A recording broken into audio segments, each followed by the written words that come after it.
Hi, everybody. Well, as most of you may know, the government's trying to pump new life into the housing market by lowering interest rates and offering first-time homebuyers a tax credit.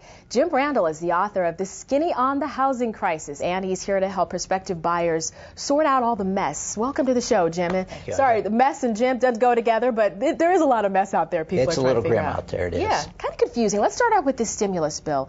What does it mean for the housing market in general and for first-time homebuyers? Well, one of the thrusts of the bill is what can we do to get first-time homebuyers into the market and start pumping blood into the system. And there's this tax credit. And just so your viewer knows, a tax credit is a dollar-for-dollar offset against taxes. So if you owe X and you have a tax credit of X, you owe nothing. So this tax credit gives people up to 10% of the purchase price with a maximum of $8,000. In order to qualify, you have to be a first-time home buyer, which means you cannot have owned a home in the prior 3 years, and you have to own the home for the successive 3 years. Oh, okay. So they're trying to get the market to life and some vibrancy back in. And you're bringing some vibrancy into helping us understand, because I love the book. I don't know if you guys can see this or not, but there's stick figures, little cartoons going on here. It is so easy to understand, though, the whole process of buying a home, what to do when you have issues that do arise that you don't expect. What are the factors that prospective home buyers need to know, especially right now? One is they underestimate the cost of closing a home. Everybody thinks that it's going to be just maybe a percent is kind of the conventional thinking. It's usually twice that.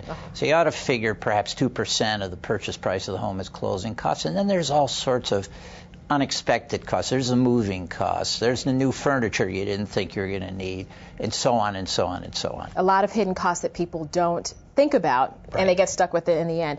Projections for the housing market. Some people say it's going to go way, way down before it gets any better. Some people say it's just going to tap out. What do you think?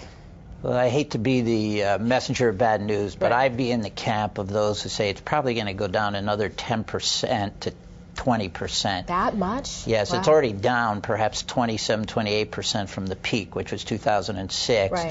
And most responsible economists think it could go as much as another 20%. And is there anything else that you think the government is going to do to try to help, with the house? Is there anything else they can do, I guess I should say, to help out? Well, interest rates, of course, is very important. Now, the Fed funds rate is very low, almost zero, but the 30-year rate is still about a little over 5%. They had at one point talked about pushing it into the 4s. Interest rate's a big factor. The tax credit's a big factor.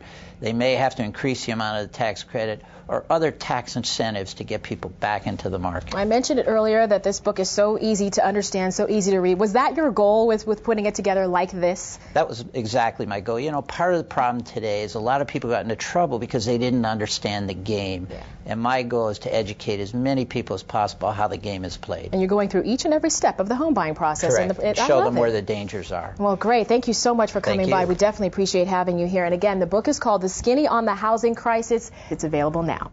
This has been Better.tv. For more stories like the one you just saw, catch the weekday television program Better, your source for styles, trends, relationships, beauty, fitness, and other stories that will help make your day better. Check local TV listings to see if Better airs in your city. Thanks for watching.